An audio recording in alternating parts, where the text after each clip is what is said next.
अब हम स्टार्ट करने वाले हैं unit 7 back tracking and branch and bound. Okay. और इस यूनिट में से हमारा पहला इंपॉर्टेंट सवाल आ रहा है, explain backtracking and what is n queen problem, give solution of four queens problem using backtracking method. तो स्टार्ट करते हैं, और ये एग्जाम में 4 बार पूछा गया है। तो पहले देखेंगे हम व्हाट इज बैक ट्रैकिंग। ठीक है। बैक ट्रैकिंग एक मेथड है जिसका यूज़ हम प्रॉब्लम्स को स्टेप बाय स्टेप सॉल्व करने के लिए करेंगे। यहाँ पर हम एक पॉसिबिलिटी ट्राई करेंगे, और अगर वो वर्क नहीं करता है तो हम पीछे जाकर दूसरी पॉसिबिलिटी ट्राई करेंगे। और अभी जो हम पीछे गए उसे हम कहेंगे बैक ट्रैकिंग। ठीक है। यानी यहाँ पर आपने एक पॉसिबिलिटी ट्राई की, पीछे गए, वो वर्क नहीं किया, पीछे गए, फिर से आपने दूसरी पॉसिबिलिटी ट्राई की, तो जो आप फिर से पीछे गए उसे हम कहेंगे बैक ट्रैकिंग। अभी इसका एग्जांपल से समझे, तो यहाँ पे आपके पास बंच ऑफ की है, ठीक है, चाबियाँ है, और यहाँ पे आपको लॉक ओपन करना है और उसमें कई सारी कीज़ है। अब वो कौन सी की है, वो पर्टिकुलर लॉक की, वो आपको नहीं पता। तो अब आप क्या करोगे, हर एक की को लॉक से फिर ओपन करने की कोशिश करोगे। फिर जैसे ही एक आपने इंसर्ट की और पता चलता है कि वो लॉक ओपन नहीं हो रहा है, तो फिर आप दूसरी वाली की वापस लोगे, फिर वो इंसर्ट करोगे। ठीक है। तो यहाँ पे जो प्रोसेस हो रही है बार बार की सिलेक्ट करने की, वो क्या हो रही है, एक तरह से बैक ट्रैकिंग हो रही है। ठीक है। और बैक ट्रैकिंग का यूज़ कहाँ होता है, मोस्टली जहाँ पर भी कॉम्बिनेशंस होते हैं, और यहाँ पर आप कुछ कॉम्बिनेशन स्किप कर सकते हो अगर वो रॉन्ग हो तो। एग्जाम्पल के लिए पजल में सॉल्विंग सुडोकू और एन क्वींस में। ठीक है। अगर आपको इसका एग्जाम्पल समझना है, तो आपके पास मान लो कि आपका एक मोबाइल का 4 डिजिट का पासवर्ड है। ठीक है। उसका आपको पता है कि स्टार्टिंग के दो दो डिजिट जो है वो 24 है। ठीक है। और पीछे के 2 डिजिट आपको नहीं पता। तो आप क्या करोगे, पहले 2 डिजिट जो है 24 के अलावा जितने भी कॉम्बिनेशन है उसे आप क्या कर दोगे, स्किप कर दोगे। क्यों? क्योंकि फिर वो तो रॉन्ग ही होगे, क्योंकि आपको पहले 2 डिजिट जो है वो पता है कि वो 24 है। ठीक है। What is n queen problem? तो यहाँ पर हमें एन क्रॉस एन का एक चेस बोर्ड दिया जाएगा, जहाँ पर हमें एन क्वींस इस तरह से पुट करनी है कि दो क्वींस ना ही सेम रो में हो, ना ही सेम कॉलम में, ना ही सेम डायगोनल्स में। ओके। ठीक है। ये तीनों आपको पॉइंट याद रखना है। क्वींस को ऐसे रखना है जैसे सेम रो, कॉलम और डायगोनल्स में दो क्वींस ना हो। ओके। और क्वीन वर्क कैसे करती है, इसका अगर हम यहाँ पे अगर देखें, तो क्वीन जो है, पहला पॉइंट पढ़ो यहाँ पे, लेफ्ट राइट के ऊपर अटैक करती है, यानी लेफ्ट ये डायरेक्शन में और फिर राइट डायरेक्शन में, फिर अप डाउन। ओके। फिर डायगोनली, इस तरह से ये क्वीन जो है वो अटैक करेगी चेस बोर्ड के ऊपर। ओके। तो आपको केयरफुली क्वीन को प्लेस करना है जिससे वो आपस में एक दूसरे को अटैक ना करे। और इसमें बैक ट्रैकिंग कैसे यूज होगी एन क्वीन प्रॉब्लम के अंदर, तो यहाँ पे आपको पहली क्वीन को फर्स्ट रो के कोई भी कॉलम के अंदर रख देना है। ठीक है। फर्स्ट रो के अंदर आपको कोई भी कॉलम में फर्स्ट क्वीन को रख देना है। ठीक है। फिर नेक्स्ट रो में जाना है और फिर दूसरी क्वींस को सेफ पोजीशन पर प्लेस कर देना है। और अगर आप प्लेस नहीं कर पाते हो, तो फिर आपको वापस पीछे जाकर प्रीवियस रो के अंदर जो भी आपने क्वीन प्लेस की है उसकी पोजीशन चेंज करके फिर से पूरी प्रोसेस करनी होगी। और ये प्रोसेस तब तक चलती रहेगी जब तक कि आप सभी क्वींस को प्रॉपरली प्लेस ना कर दो। ठीक है। तो अभी इसको हम देखते हैं एग्जाम्पल इसमें।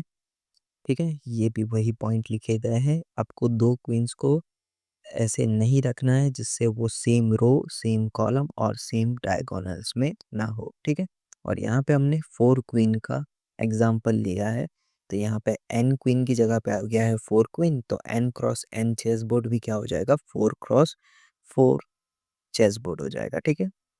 अब स्टार्ट करते हैं हम एम्प्टी चेस बोर्ड से, जहाँ पर हम पहले रो के अंदर फर्स्ट कॉलम की जगह पर क्वीन 1 को प्लेस कर देंगे। ठीक है।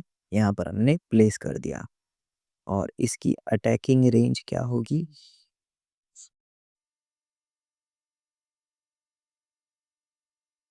ये ओके, इतना अटैकिंग रेंज हो गई। अब क्वीन 2 को प्लेस करना है, यहाँ पर प्लेस करेंगे क्योंकि बाकी की जगह जो है वो फुल हो चुकी है, ठीक है। तो यहाँ पर हम क्वीन 2 को प्लेस कर देंगे क्योंकि 1 2 का मतलब है फर्स्ट रो सेकंड कॉलम, ये R C second row first column, यानी इसकी बात हो रही है। 2 2 मतलब ये वाली पोजीशन की बात हो रही है। और फिर हमें 2 3 यानी ये वाली सेकंड रो की थर्ड कॉलम में यहाँ पे लिख देता हूँ 1 2 3 and this is the whole. तो यहाँ पे हमने क्वीन 2 को प्लेस कर दिया है सेकंड रो थर्ड कॉलम के अंदर, ठीक है। अब इसकी भी अटैकिंग रेंज होगी, पहले तो इतना पार्ट हमारा अटैकिंग रेंज में चला जाएगा पूरा, ठीक है। ये भी पूरा पार्ट अटैकिंग रेंज में चला जाएगा, अभी तो डायगोनल्स बाकी है। हाँ, यहाँ पर अब हमें क्वीन 3 को प्लेस, ओके, तो कहाँ थे हम? हाँ, ये जो क्वीन 3 है ना, ये जो थर्ड पूरी रो है, 1 मिनट, यहाँ पे इसका एक डायगोनल रह गया, ठीक है। ये जो क्वीन है फिर वो डायगोनल यहाँ पर भी अटैक करेगी। अब यहाँ पे आप देखो तो जो थर्ड रो है वो पूरी अटैकिंग में चले जाएगी, तो फिर हमें थर्ड क्वीन प्लेस करने के लिए कोई जगह नहीं मिल रही है। तो ये क्या हो गया, हमारा एक डेड एंड हो गया, ठीक है। और ये डेड एंड की वजह से हम थर्ड क्वीन को प्लेस नहीं कर पाएंगे, तो इसके लिए अब हमें क्या करना होगा, वापस बैक ट्रैकिंग परफॉर्म करना होगा। तो बैक ट्रैकिंग हम सेकंड क्वीन के ऊपर परफॉर्म करेंगे, ठीक है, अभी ये वाली पे, ठीक है। और ये जो सेकंड क्वीन है उसको हम ये फोर्थ कॉलम के अंदर रखेंगे। क्यों हमने फोर्थ कॉलम के अंदर रखा, तो यहाँ पे आप देखो तो यहाँ पर अभी सिर्फ ये 1 और 2 के ऊपर तो नहीं रख सकते क्योंकि वो भी अंडर अटैक है। तो इसके लिए हम फोर्थ कॉलम के ऊपर रखेंगे क्वीन 2 को, ओके। अब यहाँ पे भी हम पहले अटैकिंग रेंज बना देते हैं, इधर से इतना, और ये ऊपर भी जाएगा, यहाँ से डायगोनली भी अटैक होगा। तो अब यहाँ पे देखो ये वाला प्लेस जो है वो खाली हो गया, थर्ड रो के अंदर सेकंड कॉलम, ओके। तो अब यहाँ पर हम Q3 यानी क्वीन 3 प्लेस कर देंगे, ठीक है। यहाँ पे हमने प्लेस कर दिया, पर अब यहाँ पे आप देखो तो ये पूरा अटैक, ये भी पूरा अटैक है, ये भी पूरा अटैक है, और ये भी पूरा डायगोनली अटैक है, और ये भी डायगोनली डायगोनली अटैक हो जाएगा। तो क्वीन 4 के लिए भी हमारे पास यहाँ पर कोई जगह नहीं है, ये भी अब हमारा डेड एंड बन चुका है जैसा यहाँ पर हमारा Q3 के साथ हुआ था, ठीक है। तो अब हमें वापस बैक ट्रैकिंग परफॉर्म करना होगा, ओके। तो अब हम क्या करेंगे, हमने यहाँ पे Q2 को पहले हमने यहाँ पर थर्ड कॉलम से फोर्थ कॉलम पे एक बार ट्राई किया था रिप्लेस करके, तब भी कुछ नहीं हुआ। तो अब हम क्या करेंगे, क्वीन 1 की जो पोजीशन है उसको चेंज करेंगे। तो अब ये जो क्वीन 1 है उसको हम सेकंड वाले रो कॉलम के अंदर रख देंगे, ठीक है। अब यहाँ पे हमने क्वीन 1 को सेकंड कॉलम के अंदर रख दिया है, ठीक है, ये रहा, ओके। अब अटैकिंग रेंज देख लेते हैं कि यहाँ से इतना अटैक होगा, ठीक है। अब यहाँ पर ये वाला प्लेस जो है यहाँ पर खाली है, तो यहाँ पर एक दूसरी क्वीन आ जाएगी, ठीक है। अब यहाँ पर से इसकी अटैकिंग रेंज देखें तो ये इतना आएगा, और अभी भी हमारे पास थर्ड रो के अंदर ये वाला प्लेस खाली है, तो फिर यहाँ पे हमारी थर्ड क्वीन आ जाएगी, और ये अटैकिंग रेंज रहेगी, और ये इधर ही अटैक होगा। तो ये जो फोर्थ प्लेस है फोर्थ रो का, उसमें यहाँ पर थर्ड कॉलम के अंदर फोर्थ क्वीन आ जाएगी, और ये रहेगा हमारा फाइनल आंसर 4 क्वीन प्रॉब्लम का, ओके। और ये हमारा सॉल्यूशन किस तरह से लिखा गया है, 2413।